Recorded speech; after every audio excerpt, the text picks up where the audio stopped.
ወይም ደግሞ እሱን ጠልቼው ሳይሆን አንዳንዴ ከዛ ሰው ላይ የሚያስከፋኝ ነገር ይኖራል አይደል? እሱን የምነግረው ምንድነው ችግሩ ላይ ነው እንጂ ሰውየው አይደለም ማተኮር ያለብን ማለት ነውና አንዳንዴ ይህን ነገር ማወቅ እጅግ በጣም አስፈላጊ ነው ማለት ነውና አንዳንዴ እኮ እንደምታደርግበት መንገድ ነው እኔንም የሚያናድደኝ ማለት ነው እንጂ አንተ ነህ እኔን የምታናድደኝ ከምንል ወይም አንቺ ነሽ እኔን የምታናድጂኝ ከምንል ይልቅ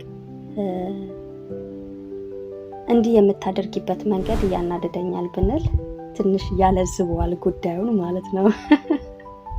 እና ይሄንንም ነገር በደንብ ማወቅና መረዳት አለብን ማለት ነው። ጤናማ የሆነ የፍቅር ግንኙነት የምንፈልግ ከሆነ ጥንዶች ፍቅራቸው እያደገ መሆኑን የምናውቅበት እኔ ከማለት ይልቅ እኛ ማለትን ያበዛሉ ማለት ነውና ይሄ የጋራ ራዕይና እድገት እጅግ በጣም አንድ ያደርጋቸዋል። ስለ ወደፊት ህልማቸው ማውራት ሊሆን ይችላል፣ ቤት ስለ መስራት ሊሆን ይችላል፣ ሀብት ስለ መገንባት ሊሆን ይችላል።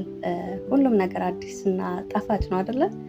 ግን አንዳንዴ ያ ፍቅር እያደገ ሲሄድ መጀመሪያ ላይ ያለው የነበረው አይነት ስሜት ላይኖር ይችላል። ያ ማለት እየቀዘቀዘ አንዳንዴ እንደ ጭቅጭቅ፣ አለመግባባት እየበዛ ይመጣል ማለት ነውና ብዙ ጥንዶች የሚለያዩት ፍቅር ስለሌላቸው ሊመስለን ይችላል። ግን ፍቅር ስለሌላቸው ሳይሆን ሰዓት ላይ መገናኘትን አይፈልጉትም። ያው በእርግጥ ጊዜው ኖሮ 24 ሰዓት የምንገናኝበት ነገር አይኖርም። ያው ሁላችንም በየራሳችን መንገድ ወዲያ ወዲህ የምንለው ስራ አለ፣ ትምህርት አለ፣ ጥናት አለ። ግን እንደዛውም በተገኘው ሰዓት ላይ አብዛኛውን ሰዓት ላይ በማውራት ፍቅረኛሽ ከጓደኞቹ ጋር እንዲገናኝ ጊዜ መስጠት ሊሆን ይችላል። የሚወደውን ነገር ሆቢውን እንዲሰራ መፍቀድ ሊሆን ይችላል።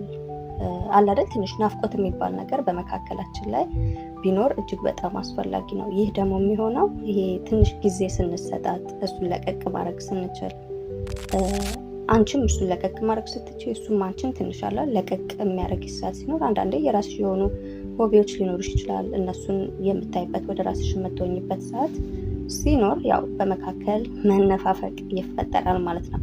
ሌላኛውና አራተኛው ነጥብ ደግሞ ከሁለት ሆነን እየኖርን ይቅርና